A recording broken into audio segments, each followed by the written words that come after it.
Welcome back to the Randy Monroe UMBC basketball show here on Fox 1370 Sports Radio. Paul Mittermeier, Randy Monroe, and Coach. Now we're joined by senior forward Darryl Proctor. And Darryl, welcome to the program. How you doing? I'm doing well. Congratulations. First of all, let's talk about Sunday and what that meant to you, and just the ceremony before the game, and then just everything coming together. Last home game for you as a senior. It basically was just appreciation of what me and Jason did for the program, coming to the school, going to class, doing all that, showing everybody that we appreciate them, and for supporting us through all these 2 years that I've been here, or 4 years even here. How nice is it to play so close? And a lot of players will talk about, and a lot of kids will go, I want to go out of state, I want to go somewhere else and play my college ball. But how nice is it to be able to have your family come and watch you every game and be that close to where you grew up?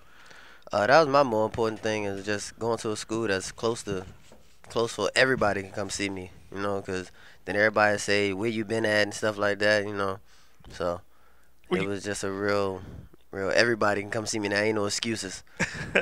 Pressing a little bit during the game, maybe? Trying a little too hard during the game? Yeah, trying a little too hard, but we got the W anyway, so it really didn't matter. That's the important thing, right? That's the important thing. And some clutch free throws down the stretch as well. And I know Coach always stresses that, but you guys hit some big free throws to put that game away. Yeah, that's very important. Like Coach always stressed about free throws, and that really would have killed that game if we didn't. So it came down to free throws, and like you say, you lose games without free throws. Coach always talks about you and Jay and talks about leadership and being team captains and what that entails. Forget about go past scoring and rebounding. What are some of the things that you think are important that makes you a team leader and makes you kind of one of the guys that the other guys look up to on this team? It's more of a respect level. Like I've been here already. I can't say I'm older than these guys because I'm really not. But he's an old head. But it's the fact that they see me playing hard, and I guess they want to up that up because they see me doing what I got to do, and they don't want to let me down. So they play as hard as they can too. Moving forward, looking at the America East tournament this coming weekend, does winning the tournament give you guys any kind of advantage going into here, knowing that you guys are the champs? Well, for the returning guys, it does. Like, it gives us a little chip on the shoulder. Like, we've been here already, so it's nothing that we haven't seen or handled already. But for the younger guys, it got to be. It's more of a pressure thing. Like, they feel that they gotta compete with the team from last year of what we did last year and compete with, try to match that. But all I can tell them is, I said, all you need is a good weekend, and that'll take care of itself. Like, just play as hard as you can. Let's talk about that, because you guys did it last year. You went through, you won the championship, and you got to the NCAA tournament. I would imagine that's something you'll never, ever forget in your life. And talk about that experience. And does that motivate you a little bit this year to get back to where to that experience again?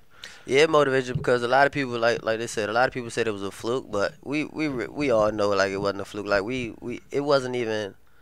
It was probably a close game on the second game we played Vermont, but we still won by about 13 or something like that. Every game we won was in double figures, so how was that a fluke? So basically, we wasn't really concerned about that. And getting back there, really, like everybody say it can't be done twice and stuff like that. But all right, well, I guess we're gonna have to show them that it can be done. Like we lost, even though we lost some players and stuff like that, but everybody else still contributed and stepped up at the same time. What do you remember most, and what will you take away from that game against Georgetown last year? You almost set a NCAA record for steals in a game. You had 7. But what about that experience is going to stay in your mind forever? The experience it's our first time. It was my first time there, So it was just like it's a memorable because like everybody dreamed of being there. Especially if you go to a small school, you got to win your tournament. So, like, it's basically like you got a championship because you there now. At a small school, you got a championship in your regular season. So, it's just an awesome experience. You're going to walk across the stage in May and graduate here from UMBC. What kind of career fields are you looking at when you put the basketball down, and what do you want to get into as a career? More so, I would like to get into government. Is government, but more, and also working with kids more than likely. But if I can work with kids and also do the government at the same time, it'd be great. Well, there you go. That puts the two together, no question about it. Shaquille O'Neal is your favorite athlete? Yeah. Why? What about him stands out to you, and what impresses you most about him? It's just the way he dominates the game and just have fun out there doing it. What about your favorite NBA team? Favorite NBA team? I be switching every now and then. I was with the Lakers when Shaq was there. Then I went to Miami, but then Shaq left, and I don't really like the Suns like that, so I stayed with Miami. Call him Johnny Jump the Fence. Johnny jumped the fence. I stayed with Miami, so. Wait, what about right this second? Who's your favorite NBA Miami. team? Miami. Okay. Dwayne Wade. Yep. There you go. All right. When you look at your game, who have you kind of modeled your game after? I mean, when you growing up, and who were some of your idols? I can't even say, like, I watched the game of basketball, like games on TV and stuff like that, but I really ain't pay attention to it. I was just watching it just to watch it. So if I had to say somebody, it was more of Shaq, because growing up I was a big man, so that's what I wanted to be like. But then it was more like, as I watched Charles Barkley more and more, so that's when I was like, dang, he my size and he can do all this, so why can't I? Awesome. What about your motivation? Like, what gets you out on the court? Why do you play? And how did you get started playing the game of basketball? Started playing. I was forced into it, 'cause my brother was doing it, so it was just like Twisted your arm, huh? Yeah, I can't stay in the house, so I gotta go wherever he goes. So he went to the basketball court, and he dragged me there too. So it was just like, my motivation was just, it was more so of just trying to make sure school was being paid for. Right. That's more so. So I might as well just use my time to get school paid for.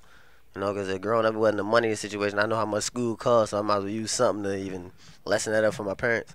All right, now, some people don't know this, and I remember watching you play at Coppin State, but I can't believe, and you're saying this, you used to weigh 350 pounds. I cannot believe that is true. Yeah, that's true. 350 pounds. Yeah, that's true. That, Coach, that's unbelievable to me. We could definitely put him in SmackDown or ECW. We could make some money off him. We call him Terrible Darryl. Terrible Darryl? Like that. I like that. So, but you played football too, right? Yeah, I played football, and that was my main concern. Like, everybody asked me, like, how can you play basketball too? I was just like, I've been doing this for this long, so I might as well continue with it. So it was really football. It was probably my second, because I was too big to play football when I was little, so I went to soccer and just did all the soccer things. Uh-huh. But then I did basketball in my freshman year of high school. Like, everybody just was interested. I was big, so they interested me in playing football, so I did it. So it was just took it off there. How did you go? But how did you lose? What do you weigh right now? 221. How did you lose 130 pounds? It was more so from going from football practice 2 days and doing all that in the heat and stuff like that, and coming to also the workouts of basketball, because I didn't want to lose anything, so I just did both at the same time. Unbelievable. And Darryl's mom was a very, very good athlete too. So I know she kept after his butt, making sure that he did the things that he needed to do in terms of being a player. No She question. was a very, very competitive person No too. question.